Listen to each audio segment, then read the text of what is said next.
Choosing a school for your child can be such a daunting task, especially in this day and age. But in this video, we're going to be talking about what considerations you need to make when choosing a school for your child, the options, and so much more. You want to stay tuned.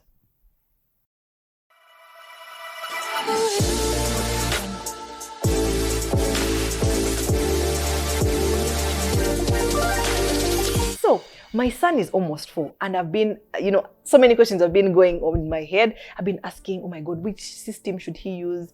What school should he go to? And things like that. And I had a conversation with a friend of mine, and she had such important points. And when I find a good thing, I bring it to you guys. So I'm excited to welcome Suzanne, a friend of mine. She's going to be telling us, about all these things. Public school, private school, what do we need to know? Welcome, Suzanne. Suzanne, I'm so happy to have you here. Just introduce yourself. Let the viewers know who you are and why you're here. I'm Mutejechi Suzanne. I'm Lisa's friend, Lisa's proud friend. I've got 2 amazing kids. My son Aviel is 7 and my daughter Alona is 5.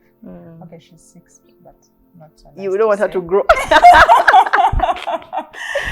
So anyways, I'm just here to talk about kids. I have a huge passion for children, everything to do with kids, from even just feeding them, carrying them and the like. So obviously school is a very integral part of raising a child, and I'm glad that you think that I have anything. Suzanne has so many tips, and the first thing I want us to talk about is what should parents consider, when choosing a school for their child. Okay. Yeah. I think how we look or how we view school for our children today is way different from how we did 5 years ago or even 2 years ago. And not just because of the pandemic, but then because people today, our generation, and a few around us, have been exposed not just through videos, but then we love to travel, and then we see how the outside world lives. Yeah. And then there's things that we pick from all these places that we see, people we speak to, and that kind of thing. We're out of the pen pal stage. Yeah. So our options are now no longer just which public school do I take my child to. Yep. Our options now range from curriculum to even the type of schooling. Is it homeschooling? Is it public school? And because those are the options that we're now looking at, then we have a vast bed to choose from. Yeah. The first thing that I would say that I consider, which I believe every family has its own goals, its own plans, its own way of life. Yeah. And I believe that as a family, the first thing should be for you to consider your way of life as a family. I'll give an example. My husband and I love to travel. Before we had children, we were dating for 8 years. And our life involved traveling a minimum of 2 times a year. So when I was pregnant, then I'm like, okay, so I'm going to have kids and I want to be grounded. I'm going to stop this lifestyle. Exactly. I'm going to stop this lifestyle, right? So that is my situation. And that's what got me into homeschooling in my initial years with my children. Another family, on the other hand, could find maybe they have a challenged child. Yeah. And then they don't want to expose the child to public school, which is going to impact negatively for this child, and they want maybe to first nurture this child to get the child. There's different reasons why people choose the different schools that they choose. So I think first and foremost is, what is your lifestyle? What is your family about? If you are into traveling and all that, I can assure you, if you get grounded, you're going to be frustrated. Yeah, you'll not be happy. You'll not be happy, exactly. However, if you're a busy mom and a busy dad, and then you have nannies who come and work for 3 months and then they've disappeared. If you choose the homeschooling route, then you're definitely going to be, you're going to have challenges. It won't be a nice ride for you. So point number 1 is for you to choose based on your family lifestyle and goals and things like that. Exactly. Okay. Number 2 is the price. People think, oh, it's not about the money, blah. Oh, it is, darling. It's about the money. Yes, because if you look at this school, because like the French school, my husband and I had a friend whose children were going to the French school, and I loved that on the Gogo bypass. Okay. I was like, ooh, I want that for my kids, right? Then we saw the bill. We won't manage. So it looks like maybe right now we have the money, we can afford this, and we had even already enrolled our kids. And we had the money, but then the question is it sustainable? Sustainability. So you may have the money right now, but then is it sustainable? If you pick your child out of this really high-end expensive school, and then you have to pull this child down out to like our darling Nakasero Primary School and Torzenkai, at the end of the day, you know, you have to look at the longevity of the school. So price is a big factor that you have to consider. True. While people claim that it shouldn't be about the money, I do everything for my kids. Yes, the fact of the matter is that everything rides on a bill. So that would be my second advice. My third and very important, which would sound cliche, is the content that the child is going to study in the school. What do you mean by content? By content, I mean, for example, I'm a Christian and I'm a practicing Christian. And for me, it's very important for my children to know the values of Christ before they even know their ABCs. So points. So for me, it's that the school, no matter what they're teaching, has got to, you know, dwell on Christ, the Bible. Because the schools that do CRE starting in P5. Yeah. But then for me, I want my 4-year-old child to know who Christ Start is. with it, the foundation. Exactly. So the content of what they're going to teach in that school is quite important. Yeah. Content also includes things like the delivery method. Some schools are still in the 1920s, if you allow me to say, where they stand in front of the blackboard and they're telling your 5-year-old, this is A, it's what, repeat after me, A. And this one, B, 1G, you know. I don't even ask questions. Exactly, accept. Right? Then there's the ritual method where the teacher is using song and, you know, they're going to sing the ABCs. However, even when they're singing the ABCs, it's different from when they're doing the songs, but teaching phonics. So it's not just about, much as the school, you may say that, oh yes, that the modern way of teaching is through school and music and whatnot. And then the school that you're choosing is teaching songs, A, B, C, D, E, A. Which is, So yes, they're using, the delivery is good, music and art and whatever. But then what are they delivering? I would much rather prefer a school that's delivering the ABC songs, but in phonics. Where my child, child should still learn the ABCs, but then it's more important for the child to know the phonics, the sound, yes. So it's more important for my child to know A, B, D. You know, because that's what's going to help my child read. So if my child is going to read the word cup and the child knows that C is called C. But they don't know it's actually soup. Pronounced, you know, it'll be soup. It will be soup, you know, that kind of, not when soup. Soupy. Because P is P, right? Yes, true. So that's the thing. When I say content, I mean, it's not just that I heard that people should use play and songs. It's more than that. It's what are they singing? What are they, you know, that kind of thing. So the content of what they teach the kids is important, right? And that definitely, I'm sure you're all picking it, definitely means that you have then to put effort in going to the school that you are wanting. Don't hear that.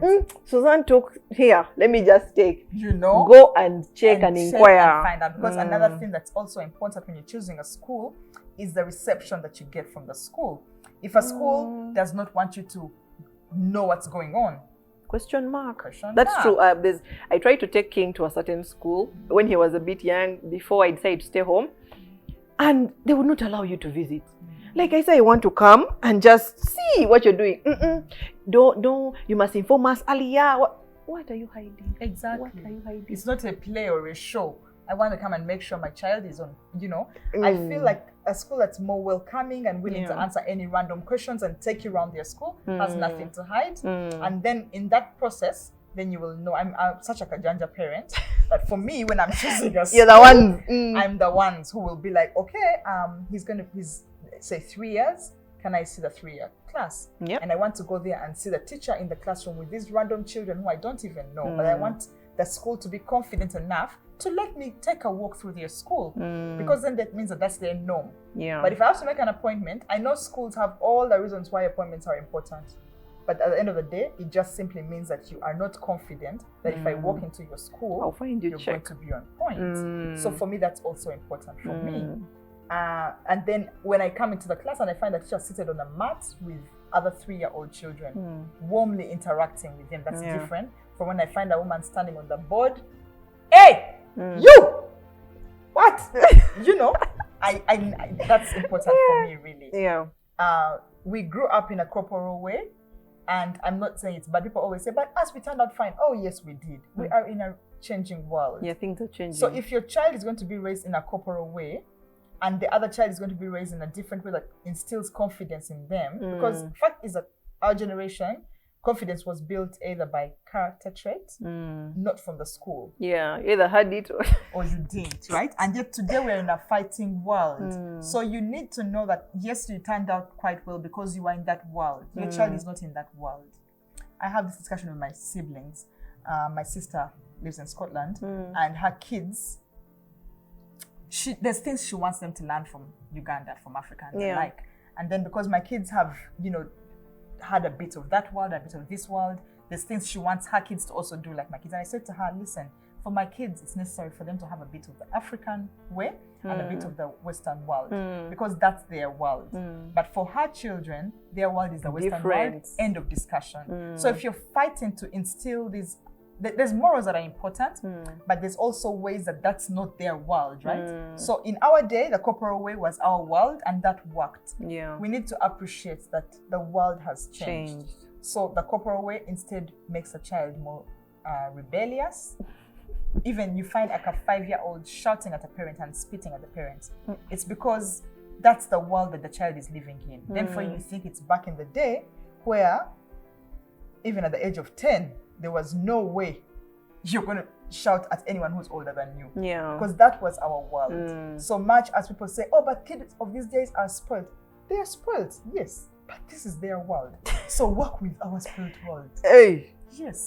So the school that you choose is important. Is important because that's what it's going to train your child to live in the child's world today, not in the child's world back then. But for the better, of course. So because that's their world, they live in a world that's a spoiled world. So we need to work around the spoiled world, and the schools that we choose for these children have got to embrace the world that these children are growing up in. I hear you on that, just for the viewers to understand. So does that mean if they're in a spoiled world, we should let them be spoiled? How can we actually help them as parents to actually be better, even in that kind of world? That's a very good point that you have raised. Absolutely not. We don't leave our children to get spoiled. We, however, train them in a way that they are going to receive what we are training them. The school that we choose for them, or the method of schooling or delivering, should be a method that makes them appreciate what you're teaching them. What am I saying? In the two worlds, when we were growing up, if an adult said to you, do not use your hands to eat, you don't ask questions. You just don't use your hands to eat. In the world that our children are growing in, if an adult tells you, do not use your hands to eat, that child, whether or not the child voices it, the child is asking themselves, but why? Why? Right?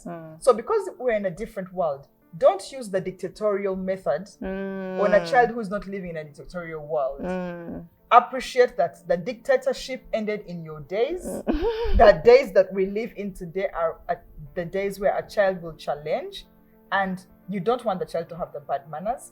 So teach the child why they should not use their hands. That's just an example. Yeah, and I think what you're trying to say is a school that you get should be able to also instill those kind of values. Values and morals. Yes, you appreciate the world that they're in, but you want them to also have the good values that are going to help them survive in that world for the better. Yes. I hear you. Yes. Okay. So so we talked about the price, the content, the delivery, and the form of teaching. If it's going to be homeschooling based on your lifestyle, your family lifestyle, your family values. Because if you do not consider your family values, you're going to be frustrated. And a few years down the road, you're not living a happy life, you're living a mechanical life. Yeah. How about location? I was going to say, the other things that people think I'm petty about. There's things that I find very important that people, my friends think are petty. We'll start with location, for example. I find location one of the most important things when choosing a school.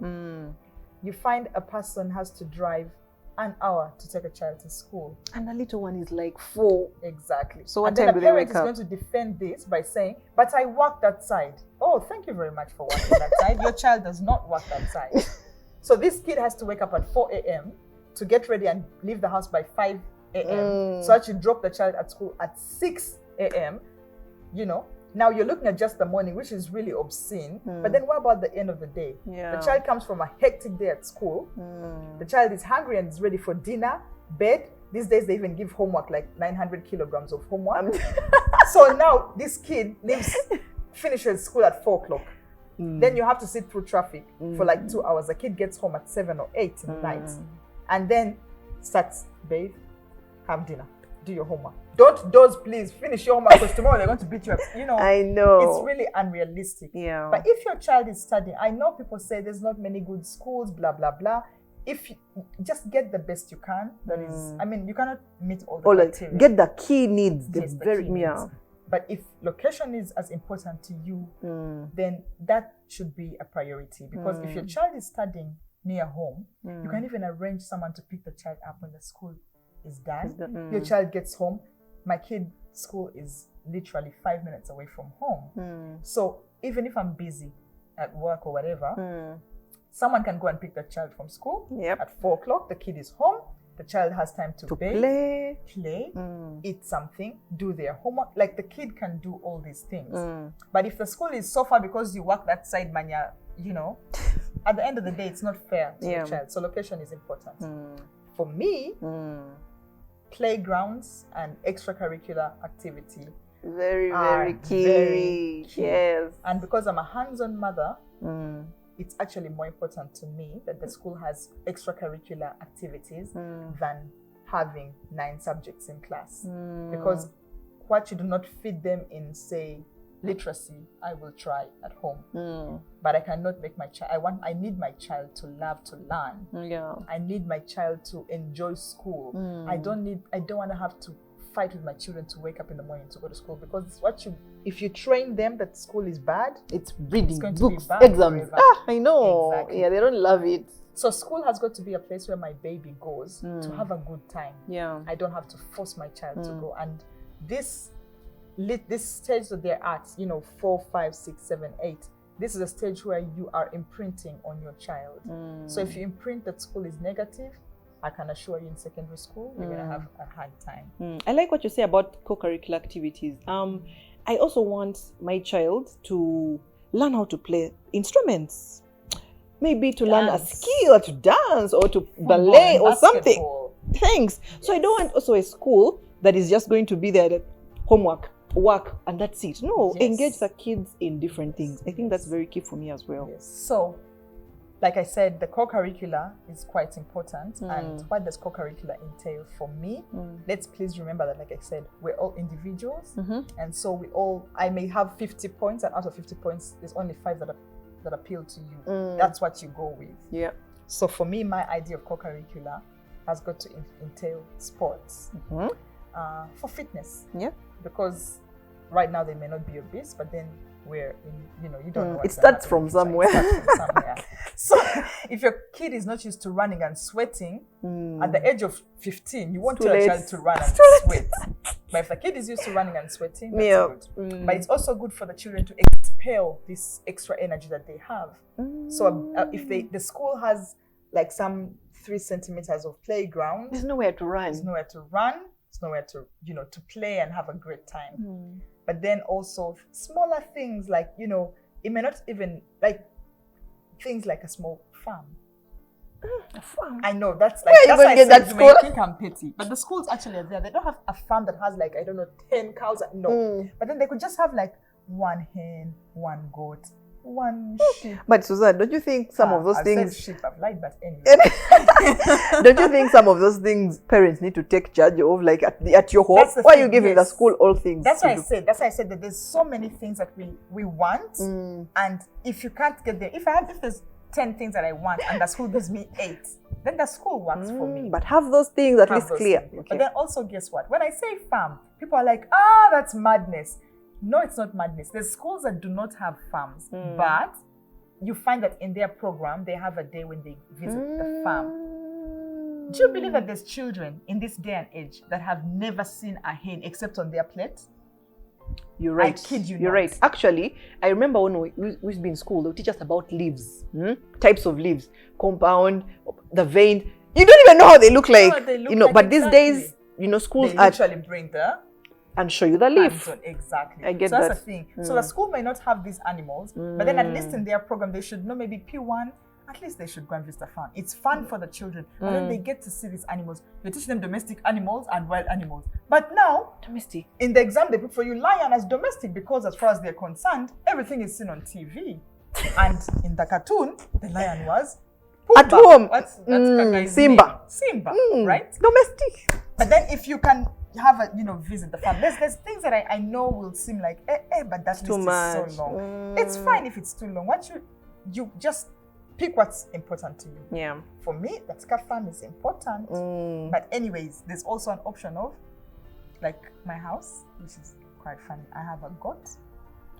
We just produced some kids for us, 2 kids.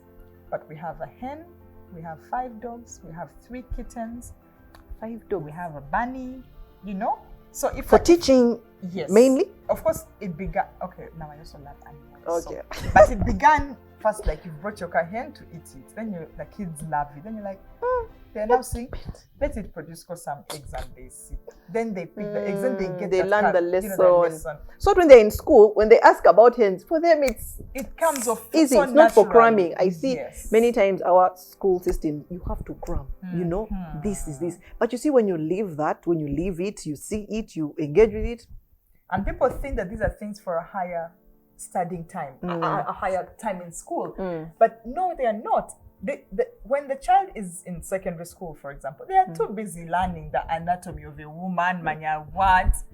This is the time for them to get the small things about life that are not such, that they shouldn't put so much energy in, that they should enjoy learning. But the most important thing is, I would rather my child learns about a goat when they've seen it than in a picture.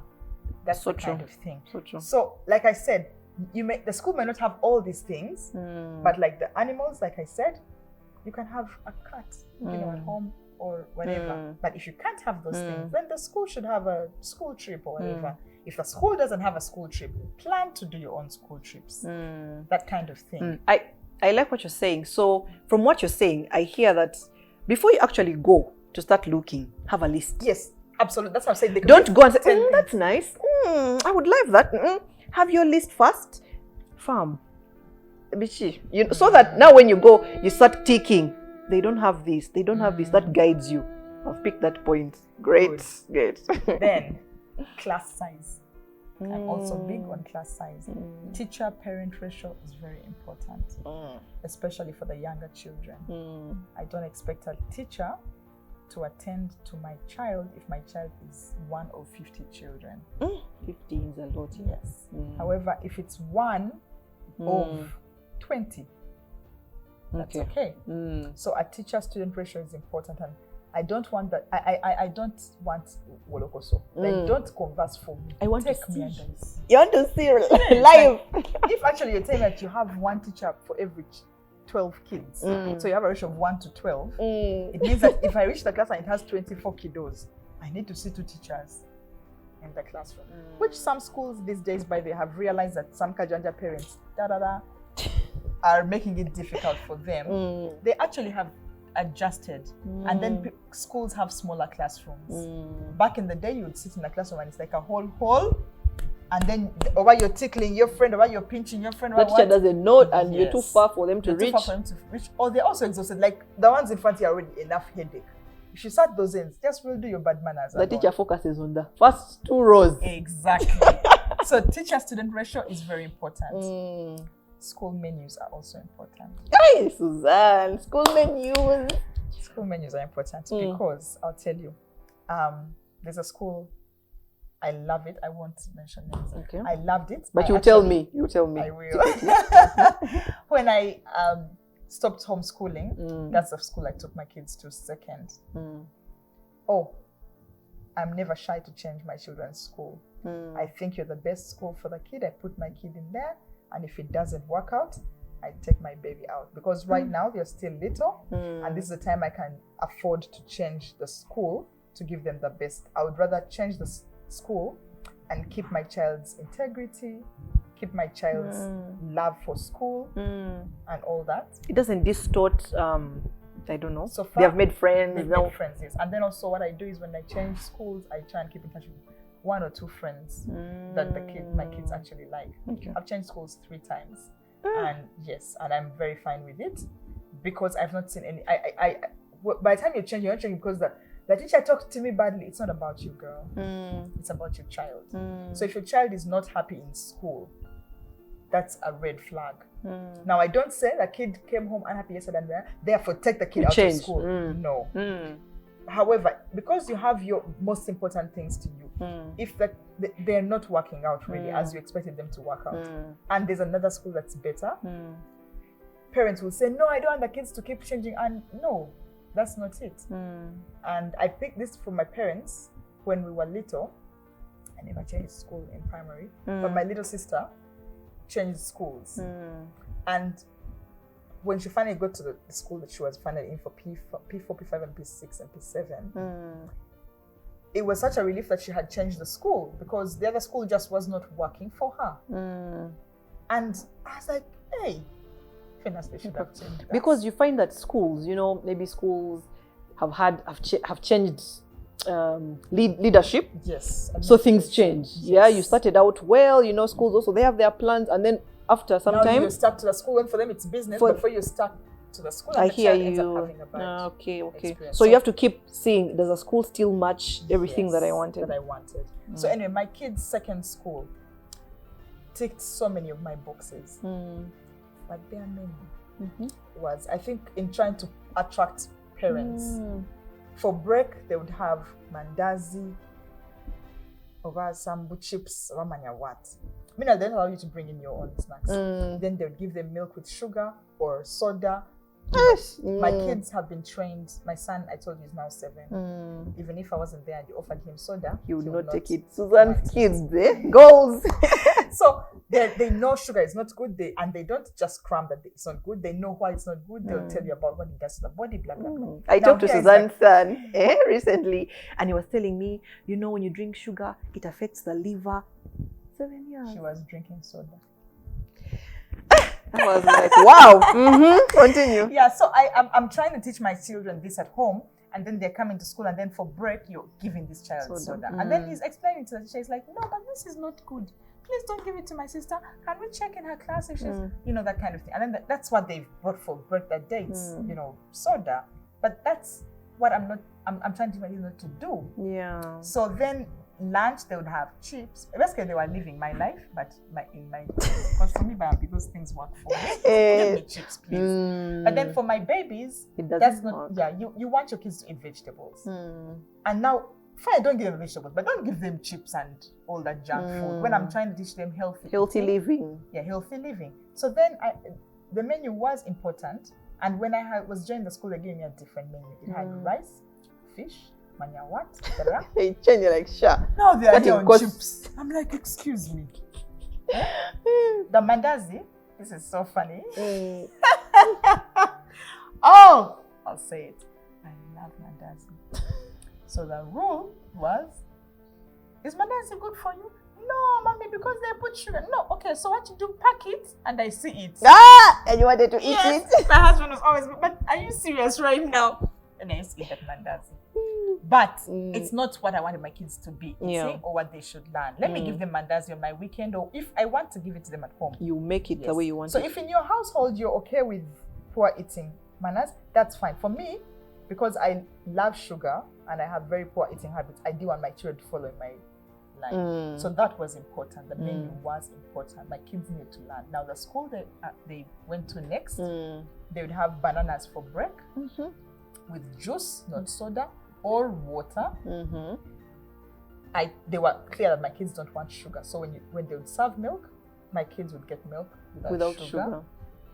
When sometimes they would give sunsip, that sunsip juice. The kids would taste and they're like, too sweet. So they give them water. I love that they respected your choices. My choices. So there's schools which can do, and it's not even a small school, but they respected my choices. No sugar for my baby. That's such a great school. Even at birthday parties, when parents bring in the cake and whatever, they always had water for my kids. Respectable, right? Point. So Suzanne, there are so many reasons parents should look into, but let's talk about. You talked about homeschool a bit. Is it doable? What can we even do homeschool? You know, how can someone choose between homeschool and private school, and what are the challenges with both? Because it's important to look at, you know, they're not all rosy, you know, so share more about that. You already know where my preference lies. My preference lies in homeschooling for so many reasons. However, like I said, your family dynamics have got to dictate certain things for you. We travel a lot, so homeschooling definitely works for us. If my kids have to be in school and they break off for 3 weeks, but I have to travel for 3 months, and I don't want to leave my kids behind, then it's a struggle. But then there's families who that's not their challenge. However, they could have an ADD child, for example. ADD, for the viewers, you know. Okay. There's children who have disorders. Let's not go into the detail. But then there's some people who are challenged. They have some challenges. In speech, in reading. Yes, even in just basic things like living life. Like they're slow. There's people whose kids are challenged. If you identify these challenges and then you just throw this child in a mainstream school, they will not thrive. They'll not thrive. And then they will always feel less than. In the world that we're in today, confidence is so important. Key. Yes, it is so key. And people think confidence means that a child should not be shy. No. Yes, I was talking to a Kenyan friend of mine whose daughter, she's 13, she's extremely shy. She's brilliant, but she's being stepped on because she's shy and the younger brother is so, you know, out there. And yet a child can be shy but confident. Yes, a child may be shy but doesn't want to over-interact with people. She wants to keep to herself. She doesn't want to sit and just chat with any random person. However, if you ask her, like that girl, she loves to read. If you ask her to tell you the story she's been reading, she doesn't care your age. She will sit up there and tell you her story and even challenge you. That's a confidence that you need. You don't need the child to just be a people person. That's not what confidence means. And not everyone is a people person. Not everyone is a people person, right? Some people are just not, they're introverts. But in being introverts, they're confident. My little sister, I would say she's an introvert. You put her in front of a TV camera and interview her. She did genetics. Put her in front of the TV and ask her about what she studied. She will shut you up. That's confidence. But then, away from her having to express herself, in a room where there's 20 people, she'll be the one in the corner. Alone. So there are two different things, confidence and being shy, right? Okay. So in the world that we're living in, being shy is okay. Confidence is very important. So when you're choosing which school to go to, don't just say everyone is going to mainstream, therefore I want to put my child in mainstream. Appreciate that your child is not everyone. All our kids are not everyone's kids, right? So homeschooling for me works because 1, my travel. But 2, because I love to have kids around me. I love them depending on me. It's almost selfish. I just love to have them. I want to know what they're about. I want them to, you know. So involved. I want to be involved. But then also because the moral degradation in our public schools is just obscene. It's on a whole other level. But then can we protect our children forever? Like, we can't protect them forever. And people think that homeschooling is to protect the children. Well, it is. That's for sure. But I believe God has given us these children, not because they belong to us, but we are just assistants in bringing up His children. The Bible tells us to raise our children in the way that we want them to be, and they will not go away from those ways. If I abdicate this responsibility to another person, I have to be confident that the person I'm giving this responsibility is going to take it on, because God has awarded me, not that person. So public schools, again, it's important when you're choosing, because then you are still doing what God has told you. You're intentional in the school you choose, in who is going to teach your children, what they're teaching your children, what the children are exposed to. If you know that that school has a history of drug abuse, why on earth are you taking the children there because that school gets A's? Is that more important? Right. So your child will take their A to the grave, right? I know there are some schools I can't even think of. I don't even bother because I know that they performed well. Like, yeah, I think literally, who cares? I think parents need to think about the child first. Many times parents think about themselves. My child will get an A and then I'll feel so good. Yes, I will they will go, they will have a good academic journey, but then you've left the child. Then you start wondering that, but this child, when he was young, it's what you did to the child, right? Where you took him. We are responsible. So public school has so many advantages and so many disadvantages, the same as homeschooling. So many advantages, so many disadvantages. If we're to talk about, I'll just compare them anyway. Yeah. Of course, my preference is the homeschooling. But then I know for a fact that people will be like, that's madness. Like, I don't have that time, first of all. Yes, or the patience, or... what about this thing? People are saying, I'm a parent, I'm not a teacher. I may not know how to, that's like the most common statement that I get. So, I will give you my reasons why my preference is homeschooling. Although I will also tell you how. I'll first tell you what is good about the public school. Tell us. The public school is good in terms of time. You get to do whatever you want. Take this child to school in the morning at 8, and you're free of the child until 5 o'clock or 5 or whatever time, right? So it's good for your time. If you're a working mom, if you're a busy mom, if you have many things going on around, if you are a depressed mother, please stay away from your children. So it works a lot, and it's an easy life. The teachers struggle. Don't make us feel guilty. No, sweetie. I'm not making you feel guilty. Easy life. We all want easy life, right? True. Yes, we all want it. The reason we wake up in the morning is to have an easy life. So it's taking the child to the public school is the easy option, absolutely. And there's nothing wrong with that because it's a reason why we wake up every day. So it's easy, and then it's affordable.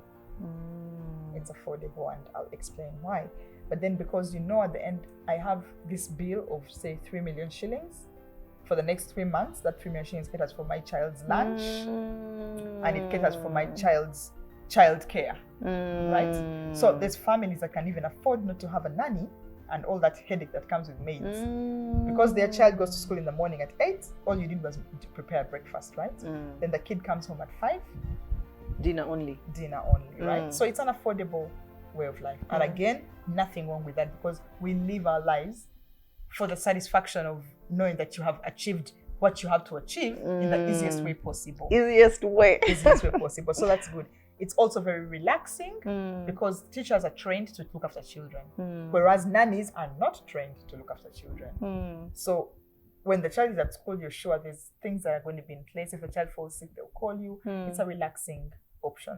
There's so many advantages with public school. What about the social thing? Exactly. They get to have many friends. Exactly. They get to have friends and interact with friends. And then also it toughens a child up through things. Public school toughens a child up because then the child is meeting this bully who bullies, then the other one who is kicking, then they've snatched their meals. And they learn how to stand up for themselves. Exactly. And then even kids who don't like to eat, throw them in school.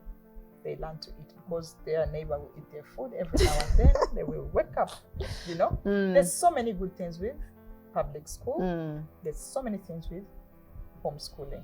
One, the relationship between the mother and the child, the bond. So that means the mother has to be home? Not necessarily. Tell us. Not necessarily. People think that homeschooling means that the wife loses her job and sits at home and just becomes fat, eating. That's what I thought. No, please.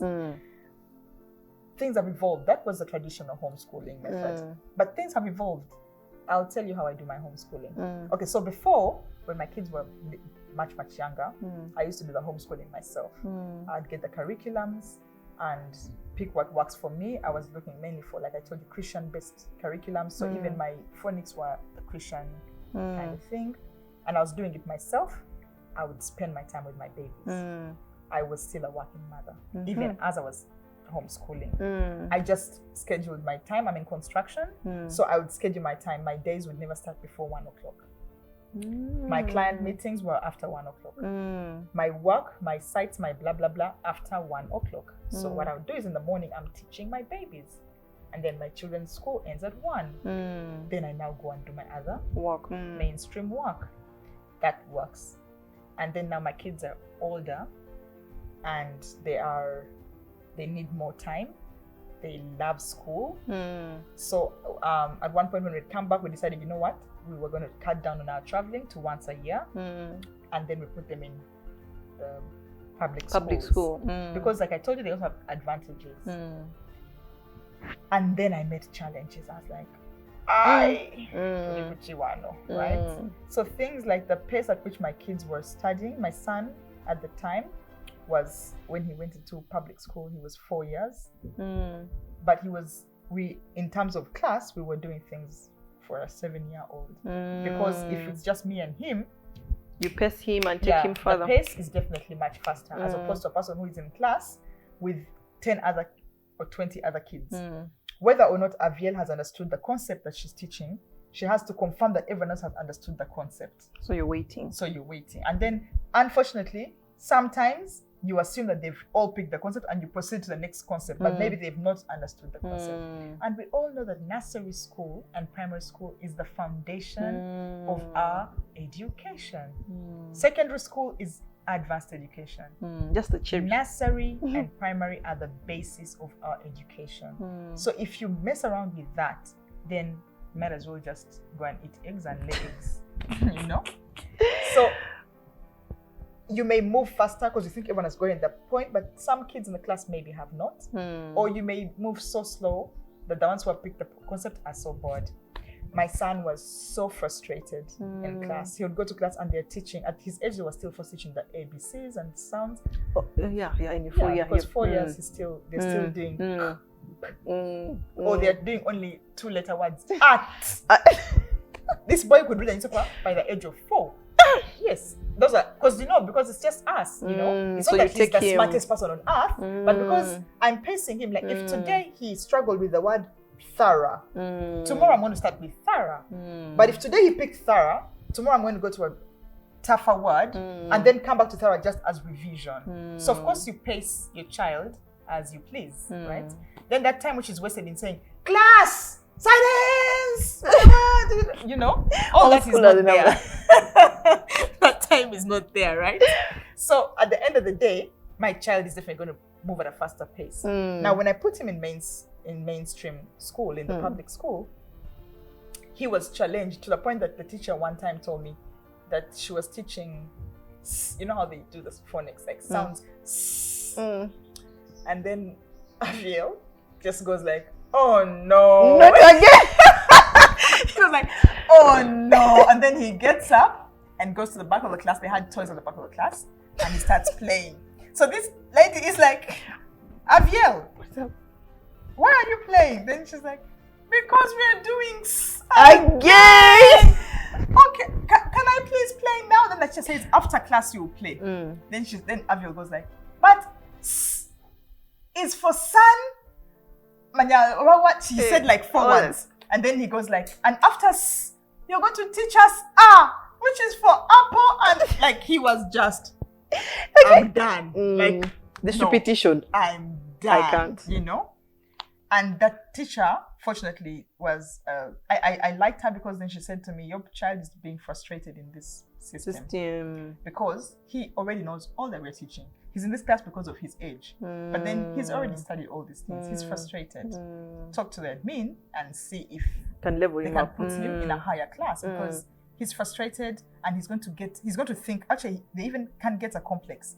That boy could very well start thinking he's the smartest person on earth. He's working on others. Like, I know everything, these people know nothing to the Kusiima, right? Yet actually, no, please, you're not smart. It's because you have studied these things that I've not yet studied. So the child gets frustrated. When I talked to the admin, that was actually the first school. That's why I ended up moving them to the school of Chindas.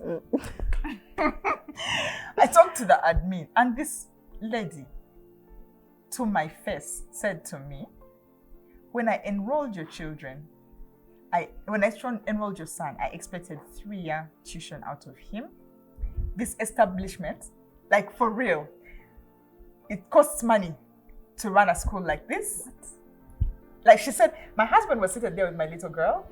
I was seated at the lady's desk. I was like, why am I not recording this? Like George. She literally said this to me. And she said, it's a business. I expect 3 years of tuition out of him. You can, and indeed the school was really nice. Like I told you, my things, a farm, they had like a farm, please not. They had a huge playground, they had swing slides, manyavichi. When I'd pick my kid up from school, I would also go on those slides. And we eat course and like finish my school fees. So she ticked literally all the boxes. Oh my God. The lady said to me, you think it doesn't cost money to put up this thing? The swings. So now you want me to put that boy in a higher class. And I get only 2 years. Then she told me, not 2 years, now she would get 1 year, remember? Because a lady had said the boy had to be taken to the top. Now then she told me, she said, and who told you that?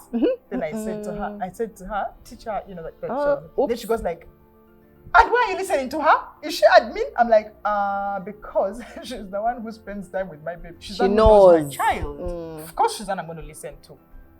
Anyway, as I was still there trying to explain, my husband does not have that patience. He got up. He didn't even say, let's go. Like, I think he was like, this one has energy to even respond. So I like him. He got up, carried my daughter. My son was on the chair next to me. Picked him by the hand.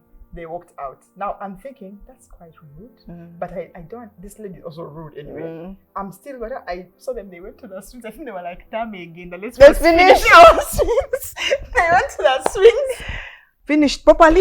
May I finish with the woman? The woman anyway refused. She's like, no, I can't do that. I'm sorry. And anyway, your child, that's his age. That's the class. We grade according to age. And after all that so I came out of the office. My husband straight to the car. Of course, in my head, I knew him. I knew that was it, right? I also mean that the woman told me that she's like, and anyway, you've already paid your school fees. Do you expect a refund for that? Yes. So we walked out. You have to tell me this school after here because I was too shocked. It took me like a day. Then I wrote the lady an email. I couldn't. I was like, maybe she was having a bad day. Like, she's having a bad day. Maybe she didn't think through. I was thinking of all sorts of things.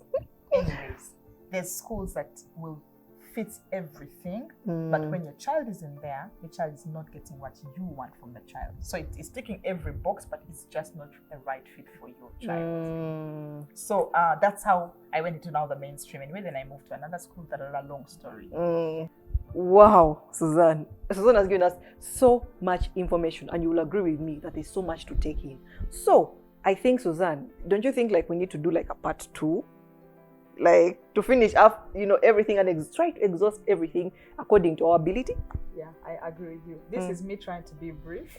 Suzanne talks. Yeah. This is me trying to be brief. So I definitely agree with you. There's so much to know. You will not be able to pick everything, of course, from me. There's so much to read about out there. But of course, I wouldn't mind. All right. So let's continue this discussion in part 2. Be sure to check out part 2 in the next week coming. So my name is Kusiima, and I'm here.